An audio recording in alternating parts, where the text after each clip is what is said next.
Hello, everyone. Welcome back to the Japan Politics Podcast. I'm your host, Luke Whitaker. And this week, I'd like to talk about a news story which popped up earlier in the month, which is that another leader in Japan politics has stepped down. This is the leader of the DPFP, Yuichiro Tamaki. Apologies as always for mispronunciations. He's been suspended for 3 months. And you heard that right. He's gone as leader, but he's not gone permanently. At least that's the way it's looking at the moment, which is interesting, and I'll delve into that a bit more in a little while. But this marks the third leader since the Japanese election in 2024 to step down. We had the head of Komeito, who suffered quite a disappointing election result. Komeito, I think, is because they were associated with the LDP, I think, and he failed to win a seat, and he's since been replaced as the leader. We also saw Ishin, who had another sort of fairly disappointing election. They've replaced their leader. And now DPFP makes the third leader to be ousted, albeit temporarily. And I wouldn't be surprised if we don't see another one within the next few months as well. Just the rate at which they're going down and sort of the uncertainty in Japan's parliament at the moment and sort of the changing picture of things. So the reason he's chosen to step down, or his party have effectively told him he's suspended, is that he was, as we talked about earlier, involved in an affair scandal where he was seen coming out of a hotel with a local tourism ambassador. Obviously, he's married, and so that reflects poorly on him, reflects poorly on the party. This was allowed to sort of carry on for a while, and he was able to sort of resume negotiations with the LDP over the budget and working with them on a case-by-case basis. But now they've come to this decision that I suppose it's a strange one, because on the one hand, the DPFP were just beginning to pick up momentum. They had this very promising election result. They've got some concessions out of the LDP in the budget that's recently been put through the houses. That's being underway right now. So you could maybe say this is sort of hobbling them or losing the momentum, and they're going to be perhaps suffer a loss of direction for 3 months as they replace the leader temporarily. And he's going to be replaced by Motohisa Furukawa, who's going to be acting president, but that's only for 3 months. And how much really can he do? There's going to be sort of the lingering figure of the current leader waiting to come back in 3 months, and so sort of very unusual. It might sort of lose the momentum, and so it'll be interesting to see how that's going to be received by their voters and the general public. There's also the fact they've taken a bit of a tact in negotiating with the LDP to let them pass bills, but only on a case-by-case basis. So they've chosen some degree of cooperation. So that's two things you have to see really how the public will respond to. But in any case, I suppose you could say maybe, though, it's like they have to do something. They have to show it's an act of contrition. And that, like I say, he's had a good election result, so they perhaps don't want to completely get rid of him, but they have to be seen to do something to sort of show he's taken responsibility and then move back. But it is very unusual to see a leader step down, but then he's coming back. I can't think of a comparison like this in Western politics, really. I suppose there's things like cabinet reshuffles where a minister in a party will be ousted, but then they might come back later in like another position when there's another reshuffle. And there's obviously people make political comebacks all the time, despite suffering scandals. Bill Clinton did, Trump obviously has. But it's very unusual for a leader, like I say, to not take that time in sort of the wilderness, but to immediately just say, okay, I'm suspended for a while and I'm going to come back and immediately just resume my same job. Meanwhile, I'm waiting in the wings. It's a bit strange, but that's the decision they've taken. They have to do something, and they've opted to suspend him for 3 months. It's worth, I think, looking at him a little bit in his background. I believe Yuichiro Tamaki, as I say, he's the leader of the DPFP now, and he's overseen this fairly impressive election where I think they quadrupled their seats, had a very nice return. Like many Japanese politicians, he started life as sort of a career bureaucrat. He graduated in law, and then he moved on to the Financial Services Agency. He worked in the Ministry of Foreign Affairs for a while, the Osaka Regional Tax Office, and the Cabinet Office. So obviously very prominent roles within the government, and will have rubbed shoulders with lots of politicians. And then I believe he was told that he could, or approached by both the LDP and the Democratic Party of Japan, which has now undergone changes and mergers, which he currently leads, but opted to go with the Democratic Party. He was first elected in 2009, having lost his first race. And he's gone from there to advance within Japanese politics to become the leader of the DPFP. Now, it's interesting that he was approached potentially by the LDP, because some within his party historically have said maybe he's a little bit too close to the LDP. And I believe there was a split-off group where some left his party as a result of that. They said he wasn't effectively differentiating himself enough. And it's interesting, given that history where he was accused by some elements within his old party of being a bit too close to them, and he was also approached by the LDP to potentially run for them, but chose not to, that he's now sort of cooperating with the LDP. But as I say, he's not gone for a full cooperation sort of coalition government with them. He's just looking at it on a issue-by-issue basis to sort of get his agenda across and to sort of have a bit of quid pro quo to get what he wants for the DPFP, but to also enable the LDP to govern, which you could maybe say is the responsible thing, rather than refusing to cooperate and potentially forcing an earlier election. But yeah, that's the tact he's taken to sort of compromise with them to some degree, as long as he can get something for his party. And it's interesting, as I say, along with this suspension and that approach, how that will come across to his voters, how will the DPFP do in future. But the state of play is he's effectively, I believe, as it stands now, he's made no indication that he's going to leave. He's just going to serve his 3 months of suspension and then come back and resume leadership of the party, which is interesting. And it'll be strange how these 3 months go and how things look for him if he does indeed resume control afterwards. So yeah, I just thought that was a bit of an unusual approach for the party to take, but perhaps if this parliament lasts a long time, we'll see how that's received. It might be that we don't see a sort of a full healthy 4 or 5 years for this government or this parliament, given how fractured things are. But if things do go on for a while, perhaps this will sort of be forgotten as sort of happening at the beginning of the parliament, and people will just look on what he's achieved through his limited cooperation, what he's got for DPFP voters. So we'll have to see how that's received in the long term. Another issue I'd like to talk about is the fact that Shinzo Abe's widow, Abe Aiki, has made a visit with Trump, which is quite interesting. We talked earlier about how Trump effectively opted not to meet with the current leader of the LDP and the Prime Minister of Japan, Ishiba, when he had the opportunity potentially to do so. But he has met with other leaders, and so some interpreted that maybe as a bit of a snub, or as Trump not viewing him as the highest priority. But Trump did go out of his way to meet with Abe's widow, which sort of underlines the stories I believe I've seen, that Trump was very close to Abe when he was alive, and he sort of looks back on him fondly. And this suggests that he truly did view Abe as a close friend, and perhaps as Abe's widow has made the effort to go and see Trump, maybe that's reciprocal. Whether she's doing it for personal reasons, it's interesting that he opted to meet with Abe's widow, and it sort of shows how potentially closely aligned he sees himself as having been with Abe. So that, I thought it was very interesting that, as I say, that he prioritised doing that. It's quite nice in a way if you view their relationship he had with Abe as a personal one, as of a friendship. This has not been without commentary, though. There was a clip of a TV pundit commentator, Tamagawa Toru, and he went somewhat viral, I believe, for criticising this visit and saying it was an unelected representative effectively going to see Trump, which I think is quite harsh, because this is a private citizen. I don't think there's, as far as I'm aware, this hasn't been organised by the Japanese state. No one's in the government's paid for it, so she's fully entitled to go and speak with Trump as an individual. But I suppose, given that she's obviously Abe's widow, and certain elements of the public don't like the LDP in general, and in particular the Abe faction, which are associated with these scandals, you can see why someone might come out and say this. But I think it's a little bit harsh to criticise Abe's widow for that. But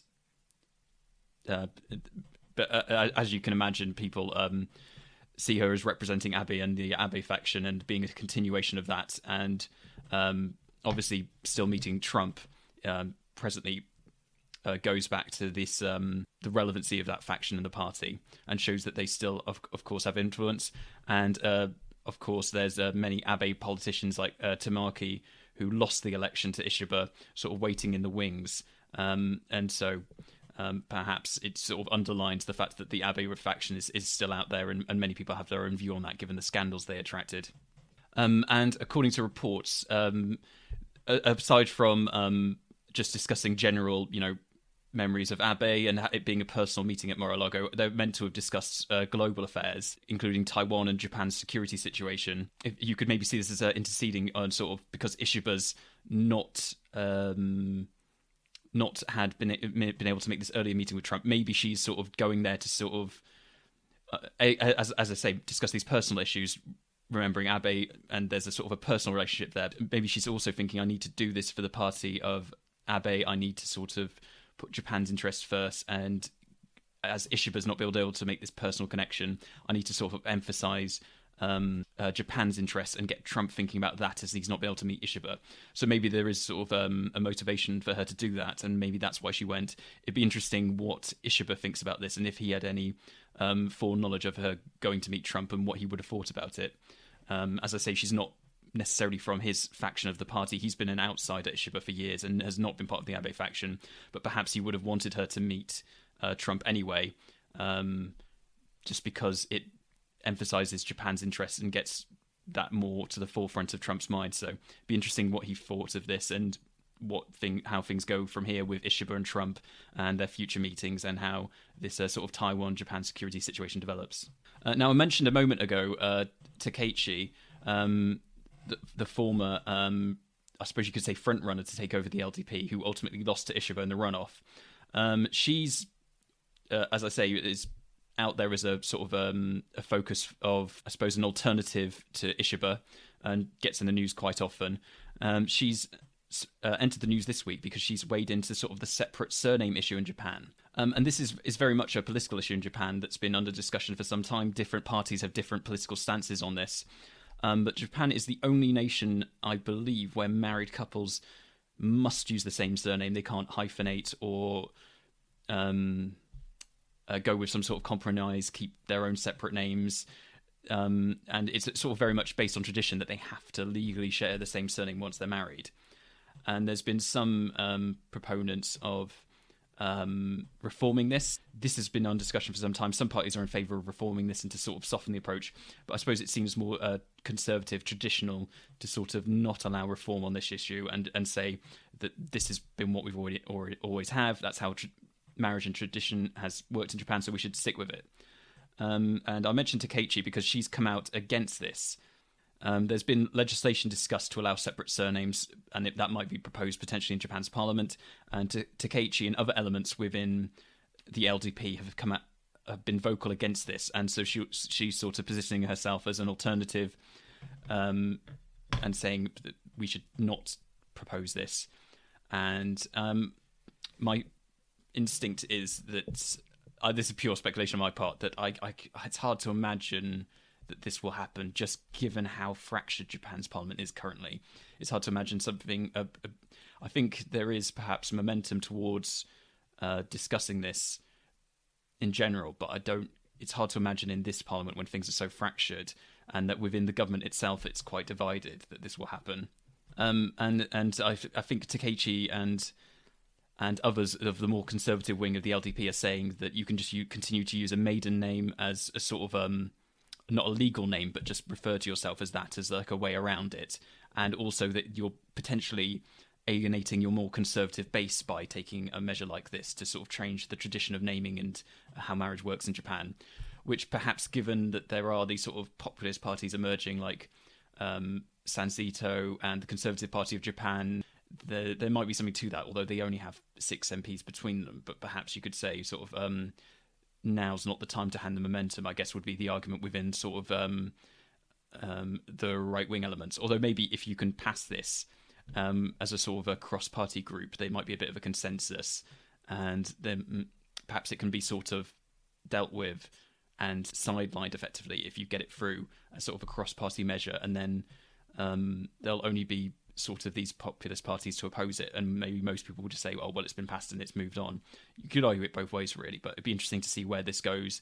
But my suspicion is that it will be hard to get this through, just given how fractured the Japan Parliament is, and given that it's a minority government currently, and getting any sort of proposal through is quite tenuous. But perhaps there'll be something like a free vote in order to address this, but we'll have to see how that goes. And tying into the subject of names, there's also been a reform relating to kira names. And these effectively are names that are, I suppose you could say, unconventional. I believe a prominent example are things like Pikachu, calling your child Pikachu, is one example. But basically, the family registration law is going to be rewritten to sort of where parents will have to defend unusual or unorthodox names like that, also called kira names. And the reason these are sort of, I suppose, unusual or controversial is they sort of have, as a non-Japanese speaker, it's hard for me to explain, but they have atypical pronunciation. And so there's sort of unorthodox ways of reading them within kanji, where perhaps they don't quite follow the natural pronunciation that you would normally make, and so they're quite unusual in that sense. And this makes me think of, I believe France has a law where there's literally a list of names, and that you can't defer from it. I don't think this is going to be quite that austere, where they're just going to ban it and say there's only a list of allowed names, or like, say, Germany, for example, where I think there's certain names that are prohibited.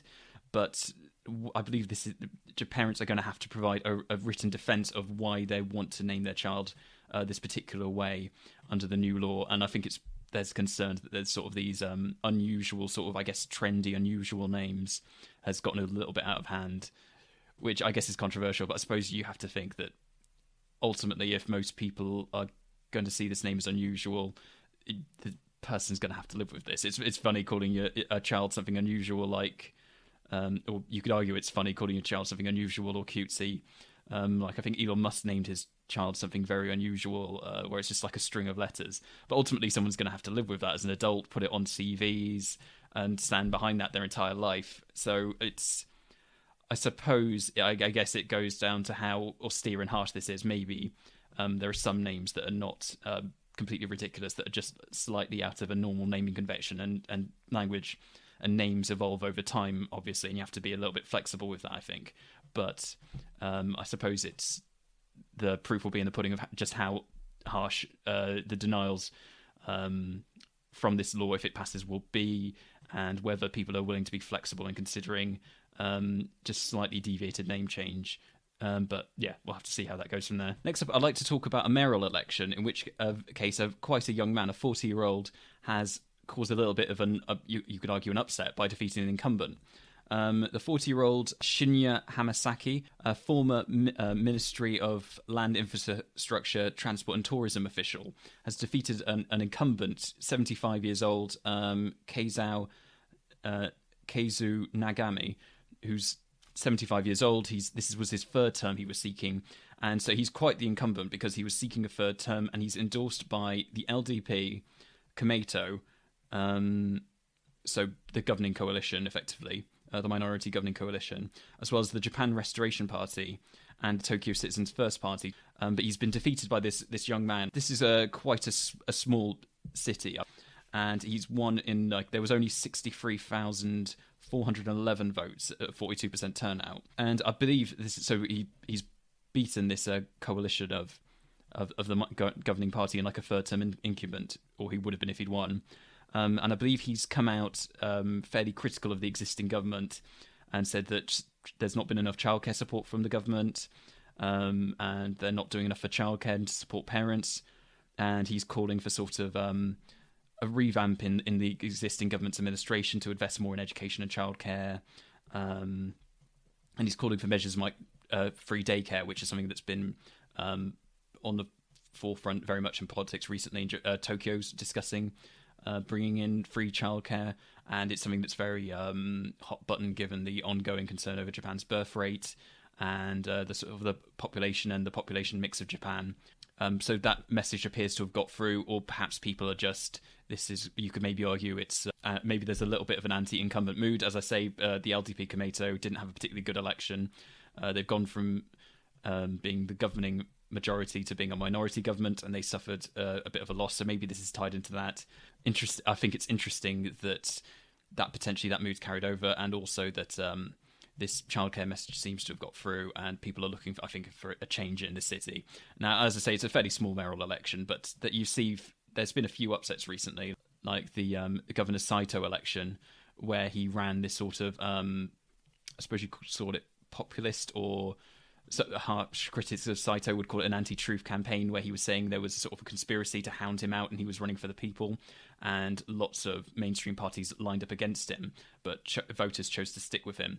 So I think there's maybe it's interesting if these are one-offs, or if there's maybe sort of an anti-incumbent sort of independent streak within voters now, where they're looking for change, or they're looking for someone that's seen as lining up less with the establishment and someone that's more got their interests in mind, rather than trusting the government necessarily to have a consistent platform and their best interests at heart. They're looking for an independent-minded person, someone to change things up, shake up the system a little bit, and represent them more effectively, basically.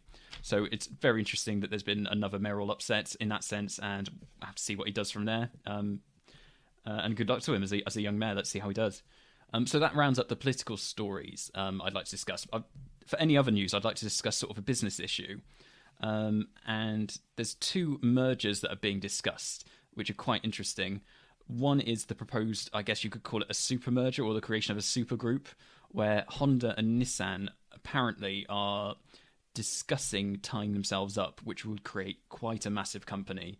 This would be the number 3 auto group, I believe this would create. And effectively, you could say, oh, this will increase their competitiveness. You can also imagine there might be a synergy, i.e. you could maybe tie their operations together to make savings.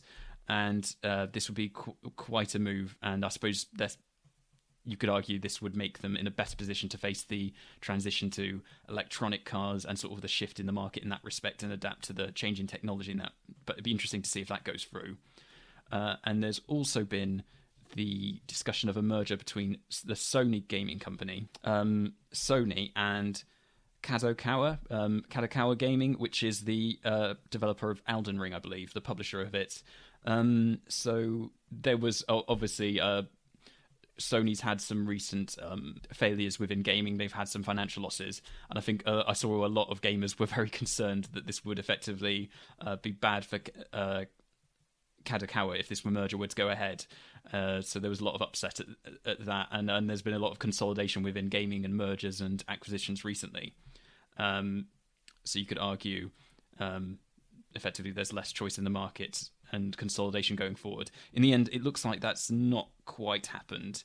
I think in the end they've gone instead to agree sort of align more, but not go for a full merger, where they've acquired 10% Sony have of Kadokawa, which has relieved a lot of fans of the company and people who are concerned about, I guess, this trend in gaming of everything getting merged and consolidated into these big mega companies, and there being less sort of independent voices and I guess diversity in gaming, in that if everything's owned by one studio, everything's going to be very much the same. But yeah, it's interesting that this very different industries and these two mergers were under discussion at the same time, and interesting what this says about there's a trend for mergers potentially.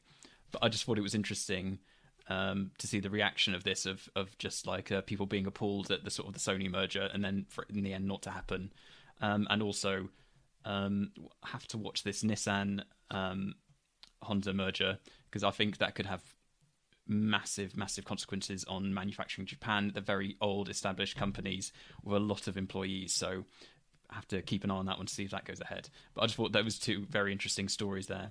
And obviously these car mergers, they're not always successful, but it's interesting if this is necessary to sort of compete with the trend now of like these mega companies. Like do they have to merge ineffectively to compete with giants like Tesla and sort of the big Chinese companies that are manufacturing all these electronic vehicles? Is that really what's required, or is keeping your sort of individual approach to car making the best? Well, we'll have to see whether this goes forward and what happens with it. But that really rounds up the news for me, guys. Thank you so much for listening. This has been the Japan Politics Podcast. If you're listening on Spotify, iTunes, you can find us on YouTube, along with other short clips, and vice versa. You can find us, if you prefer the audio format, on iTunes, Spotify, other podcast apps. Thank you so much for listening, everyone. Sayonara, goodbye.